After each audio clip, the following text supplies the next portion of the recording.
That friend was chopped, and that friend was like, I want you bad, and you're like, ugh, but you got one friend who's fine, who's like, I want you, like, you're low-key flattered. Oh my gosh, yeah.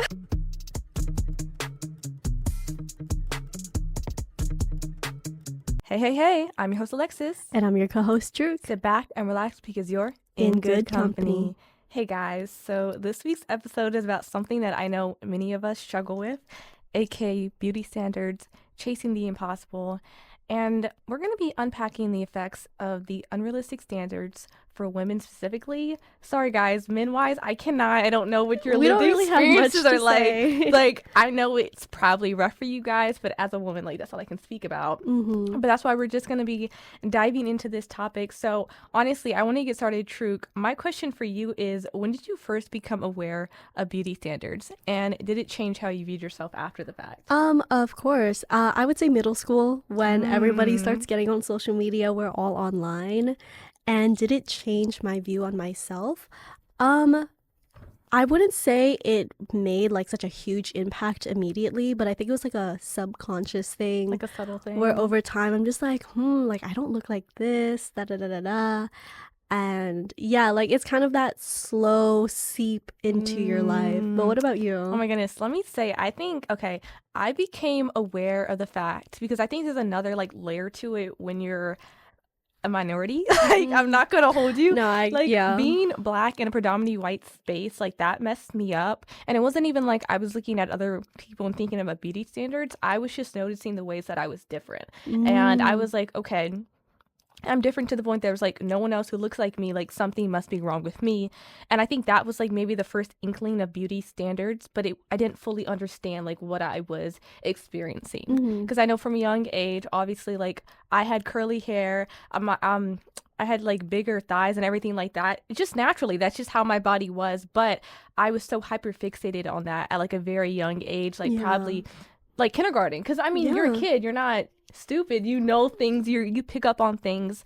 I do think like beauty standards started to take effect closer to like middle school, and that's when it's interesting because the Kardashians were very, very popular at the time. They're still popular, but the way they had appropriated black bodies was like full force at this point. And I actually remember being like, oh, like my body type is finally in, which is crazy. I was like 12 or 13, but that's real, because I know we've discussed this like off the podcast, how body types are like whatever people are attracted to, quote unquote, at the moment. Like, it's always shifting. It is, because like I remember during that period, like 2016, I'm like, yo, I got nothing to offer. And I remember thinking about myself. And I'm just like, well, that's it for me.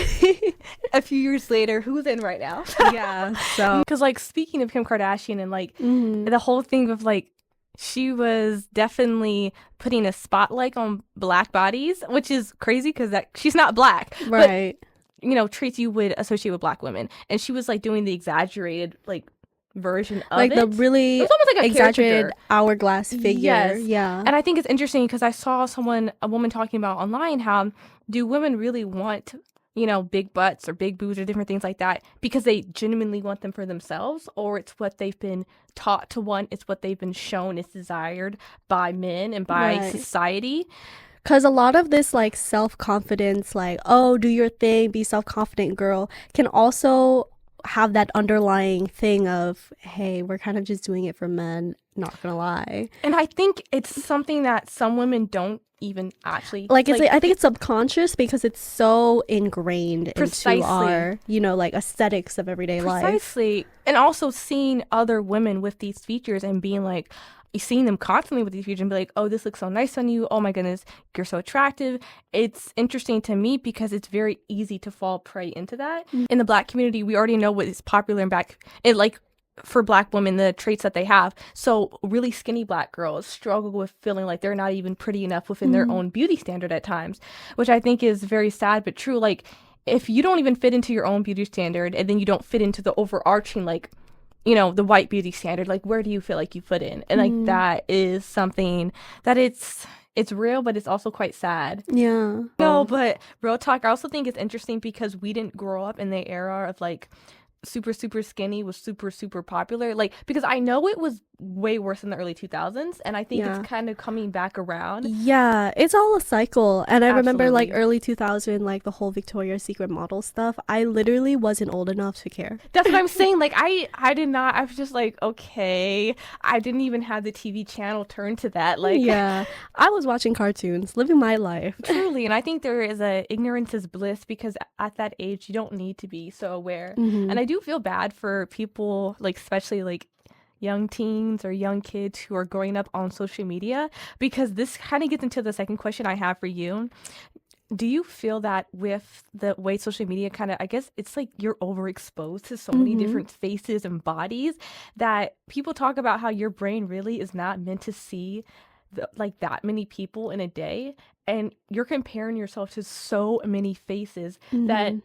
like day to day that would never happen. Like you wouldn't be around that many different looking people who look that good. Yeah, I mean, for sure, with social media, everybody got filters on, everybody have good lighting, everybody has makeup on. It's like And a lot of different features being thrown into your face, yes, right? And I do remember during the pandemic, I legit had to take a step back because really. I was like, hey, there's a lot of things happening. And mind you, it wasn't just beauty, but it was Right. life events too. Mm-hmm. But I remember thinking like this is way too much stimulation. Like I have to take a step back. There's so many like perspectives and ideas and it's pulling me all these directions. I really need to take a break. Girl, that is too real. Yeah. Honestly, I'm trying to think if I ever had a moment like that in my life where I said I need to take several steps back for my mental health. And I feel like I must have had some type of moment, but I can't like fixate on it because I know one thing, I was always very hyper aware that if I were to follow a bunch of people on Instagram who were just pretty people, that it was gonna mess with my mind. So on Mhm. Instagram, I made sure to like only follow my friends, and Yeah. that really did help. I will say TikTok is what gets me because I'm not only following my friends on that app. Like I'm seeing a lot of different people who are gorgeous. Like I actually have a folder of Oh gorgeous shoot. people because like low key is giving makeup inspo, it's giving like hair Mm. inspo, but real talk, there are times where it's beyond just like whoever you see in your TV screen. Like there are people online who some of them may have filters on, some of them it may be makeup, and some of them are really that pretty. Like Yeah. they're genuinely that pretty, and it just leads to you a lot of comparison, even if it's like you're not fully aware you're comparing. Yeah. You are like when I'm just looking at myself, I'm like, oh yeah, like it's giving. I got it Like I today. got it, but you go online and you can start to feel like, oh, I wish I was smaller here or bigger there, or this and Mhm. that. I do think if I wasn't online so much, I wouldn't even think twice about it. Agreed. It's heavy. It's really like I think it's a really big thing that online culture, social media culture is pushing a lot of this insecurity onto us. Oh, heavy. I'm not So insecure. You're insecure. Now I'm insecure because you're insecure. it's a cycle. Like, It's a toxic what the cycle. heck? That's what it really is. Mm. Because if everyone's insecure, then we can all be insecure together. But it's also the industry that preys on the insecurity Oh, and sells you a precisely, solution. precisely, And those who have the precisely. ability to pay for the solution reinforces the cycle and it Yes! just goes round and round and Yes! round. Yes, So, yeah. yes, yes. Honestly, you clocked the mess Yeah. out of it. Yeah. Like the whole industry. It's a mess. It's a mess. The whole industry. This is something that I thought was also interesting, and I can speak on it not like personally, but I feel like my mother experiences, and is there a thing as like being too hot or being too attractive? Like, are there repercussions or like what comes from that? Because I saw someone talking about it online that sparked the idea in my head of the conversation Yeah. that how some people you're literally so attractive that it's going to give you a lots of unwarranted attention. People are always going to be very hyper fixated on how you look and like not much of what else you bring to a situation, and that when your looks are the only thing that people I guess are like complimenting you on, All right. it leads to you being even more like fixated on needing to look good. Ooh, so like they kind of just like shallow out, like they get rid of all your depth and just Precisely. focus on your beauty. Precisely. And someone was like, if you're like, these are just like arbitrary, these are numbers. So if you're like a 7 or an 8, like you're pretty, but then also you can bring other things to the table. People aren't like almost like, what is that thing that people be like, oh my gosh, there's some type of phrase where like your beauty is like too unreal. Like it's just Mhm. honestly too Like ethereal. yeah, so there's actually some type of phrase people are using, and I do not remember it is. It's very chronically online of me. But I just think that's interesting because I've never experienced that. You know Madison Beer? Like, her Yeah. name always gets brought up in this conversation because she is, like, you know, trying to be an artist. Precisely. But right now, only people kind of just pay attention to her looks. Right. And, like, I'm not gonna lie, me as a regular person going through life, I only know her because of her looks. And like some people not gonna are so pretty that you unconsciously may associate them not having like a lot of depth to them because I mean in movies and TV shows the pretty people weren't always the brightest people, which is not a great stereotype, but Yeah, but I mean, shout out Legally Blonde for getting that girl very up true, into very Harvard. true. And I just think that's interesting. And the reason I was like thinking about like, is there a version of too hot is, and I was attributing it to my mother because my mom told me a lot growing up. She would have like different people hit on, like this was crazy. She told me a story when she moved into this new neighborhood. And she had neighborhood boys knocking on her door just to see her face. And then she said, and then they would tell their friends about me. And I'd have all these random guys from all around different neighborhoods and different schools knocking on my door trying to go on a date with me. And I'm like, that's scary. And she's like, I grew up with this being normal. And like in hindsight, you know, it's kind of like insane. But I'm like, Mom, you're telling me that you like your face card was that hard?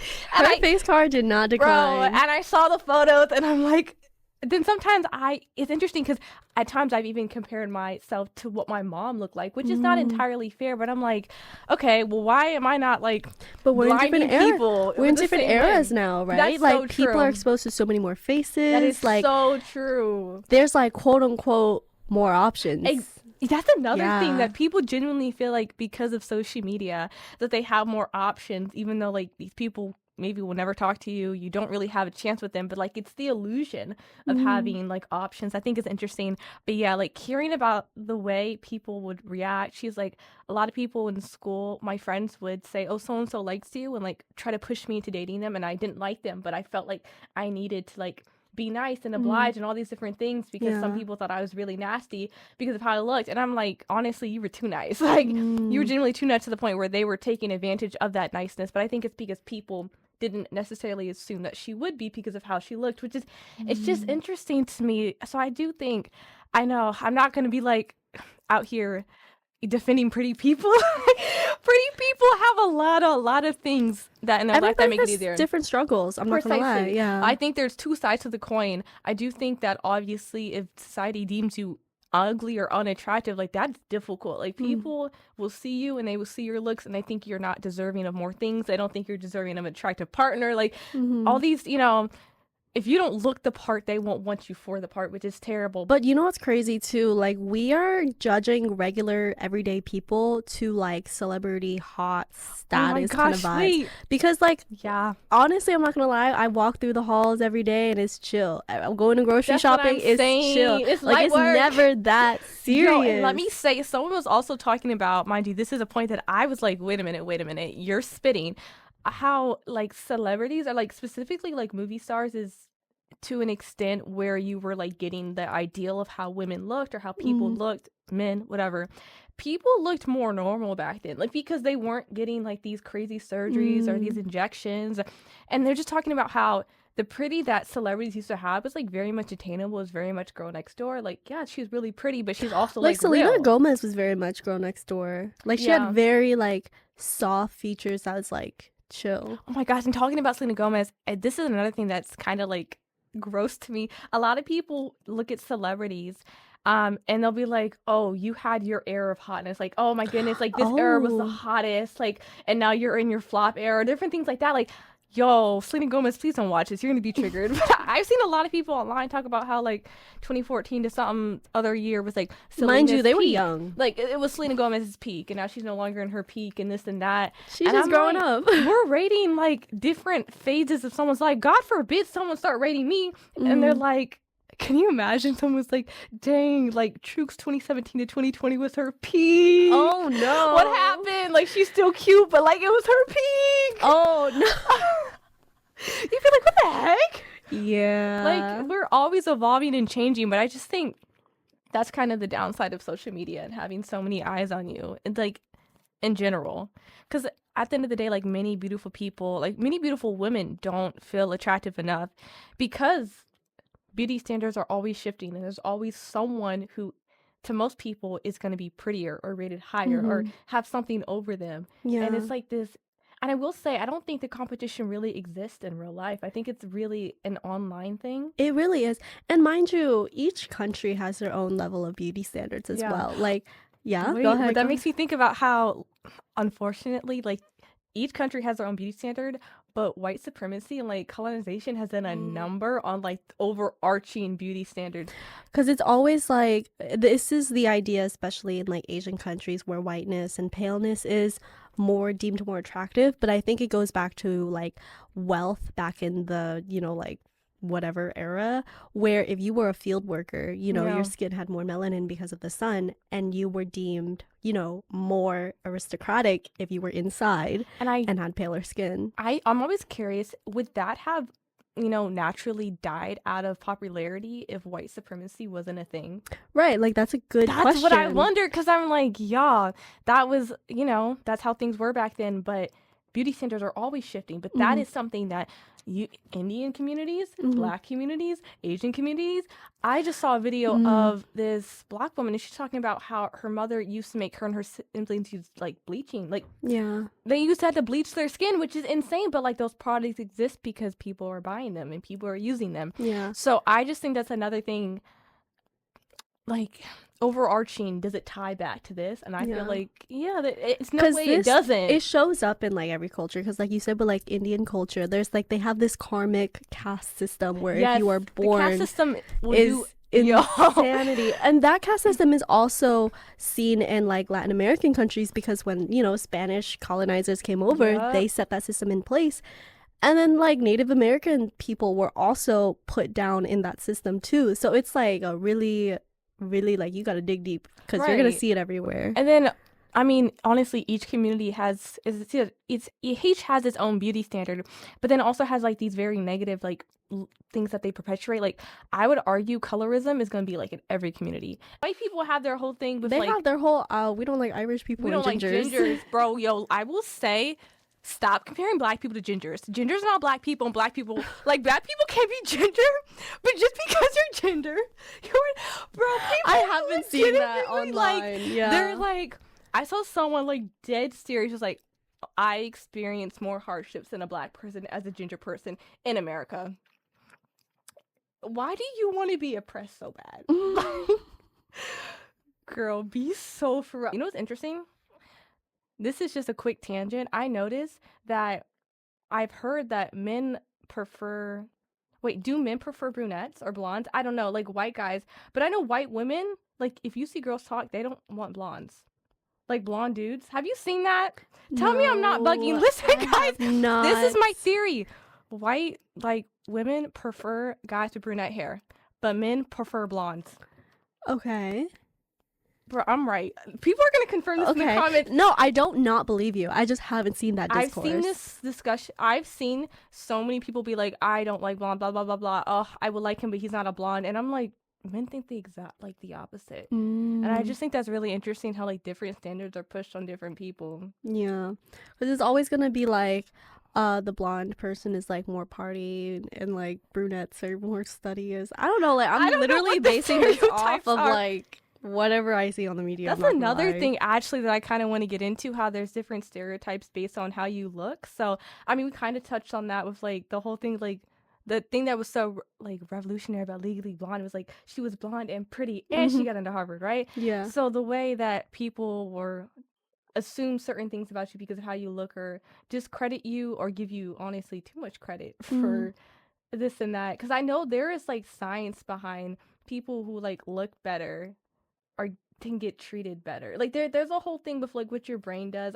It's releasing the halo effect. Yeah. Is that what it is? Yeah, it's called the halo effect. Okay. Learn that in AP Psych. wait, can you dive in a little bit more? Yeah, basically, two people can do the exact same action, but if one person is deemed attractive, then their action kind of has like more weight or more value to it, or like somebody would see it in a better light. Or also, if two people were to do something bad, the person who is attractive would have like a lesser degree of consequences. Two things that makes me think of all like people who would be like literally will go to jail and their mugshots go viral and then they get modeling contracts after. Oh my gosh, I think you've told me that in the That's past. crazy. That's been a thing that's really happened. And second, that makes me also, you know, the show You, the co-character Yeah. Joe Goldberg. Yeah, the stalker. I know the actor Ben Padgley, I believe.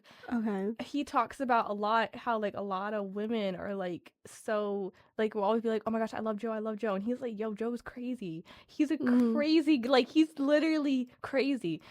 And but people, some of them are like very like fixated on him because he's attractive. Like a lot of the times I've seen, maybe because it's not real, but also it kind of makes me feel like, I don't know, you would probably do this. They'll be like, oh my goodness, like this, the plot will literally be like, she got kidnapped against her will, but he's hot.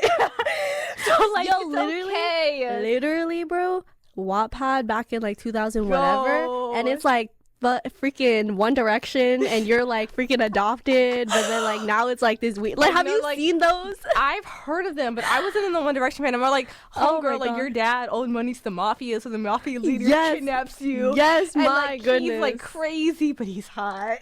Yeah, basically Like that literally the plotline. whole thing the only reason we're into this is because he's attractive. And I talked about this on one of our previous episodes. I'm like, I think it was about like if friends hit on you and if that friend is like hot to you, are you more okay with it? And like, I mean, it's like a really ugly friend. Wait, you said that in a previous episode. Yes, if the friend's like mad, like the list of respect. I don't have friends who are chopped, but if that friend was chopped and that friend was like, I want you bad, and you're like, ugh, but you got one friend who's fine, who's like, I want you, like you're low-key flattered. Oh my gosh, yeah. Because if an attractive person wants you and deems you as attractive, that makes you more attractive. But if someone who's like chopped looking wants you real bad, you're like, you think you can date me? Because it's like attractiveness is a currency in our society nowadays. Yes, Especially with there how it is. visual everything is in the 21st century. Absolutely. Like, it sells. So, Absolutely. Yeah. And it's interesting because I have been told that they're like, Alexis, oh, you 100% have pretty privileges and that. And I'll be talking to my friends and I'm like, I don't doubt you're right, but I don't know how I have it. And I think that's pretty privileged. You don't know how people are treating you differently. Y'all, story time real quick.